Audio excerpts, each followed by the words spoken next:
πάμε σήμερα που πάμε, τα παιδιά.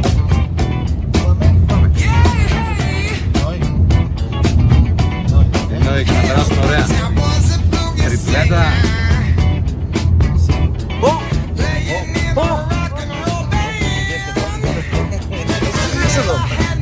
Ξεχάσεις την προηγούμενη εβδομάδα. Λοιπόν, παιδιά, να περάσουμε όμορφα.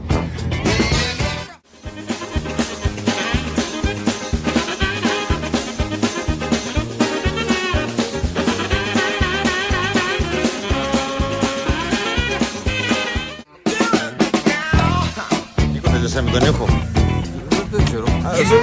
Τελειώσαμε.